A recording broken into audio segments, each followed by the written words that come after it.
This is your Barbados Today Morning News Update for Wednesday, August 28th, 2019. Thanks for joining us. I'm Carol Williams. A member of the Mia Mottley administration is strongly defending her decisions in the face of criticism in some quarters about her handling of the threat posed by Tropical Storm Dorian. Critics have claimed that she overreacted to the weather system, which on Monday forced a national shutdown.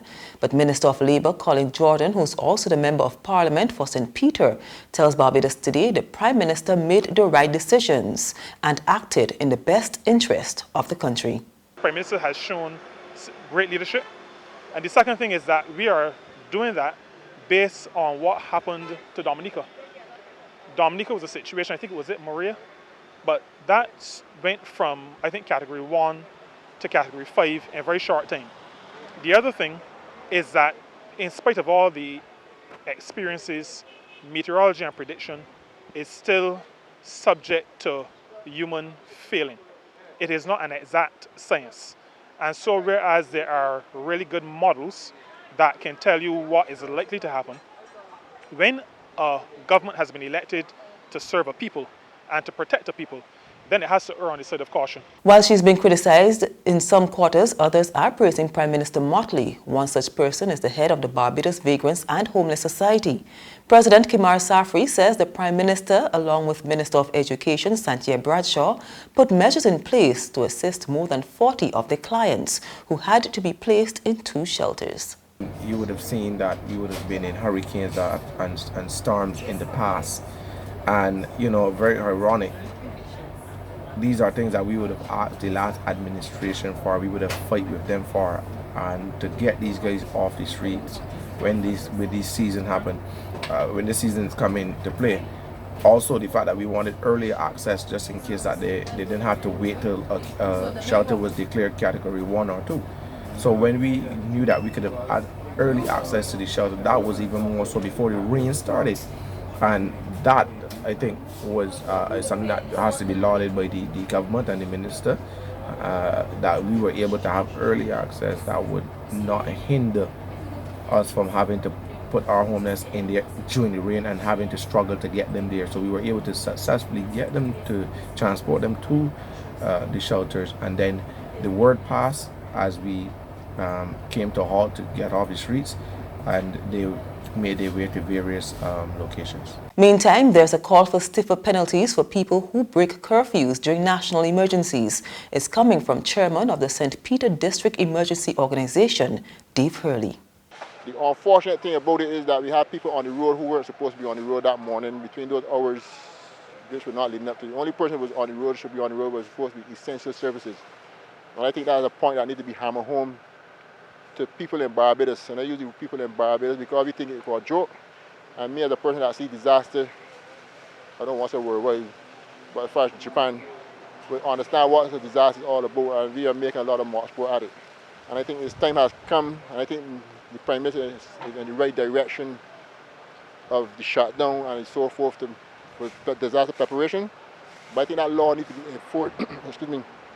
Anyone caught on the road during the time or after the time before the order being given should be arrested or have to make to pay a fine. And it was back to normal business in Bridgetown and elsewhere yesterday. Some residents immediately resumed their back-to-school shopping following Monday's national shutdown. Store coordinator at Cave Shepherd Broad Street, Mark Clark, tells Barbados Today he expects business to pick up in their back-to-school department. In terms of the sales, it's trending a bit behind last year. But I know the last 2 weeks before back to school, this week and next week, we're going to see an influx of customers. So hopefully we will see the change there. So yeah, are you equipped with everything, shoes and everything? So yes, we have shoes, we have the school shoes, we have the school bags, we have the accessories, we have the uniforms, we have everything to outfit the children for school. And we have our pages department upstairs also. We can get your textbooks and the stationery. There's regional and international news after this short break.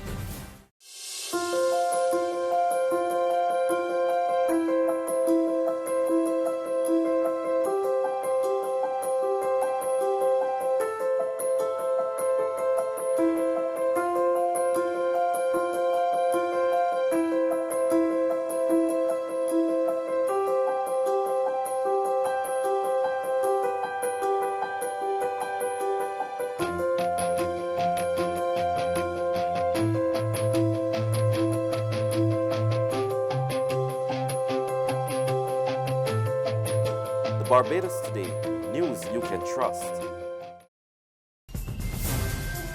In the Bahamas, the government has filed an injunction forcing members of the Bahamas Doctors Union back to work. This after a 6-day standoff that saw doctors withdraw their labor at all government healthcare facilities, resulted in emergency-only operations. More from Eyewitness News.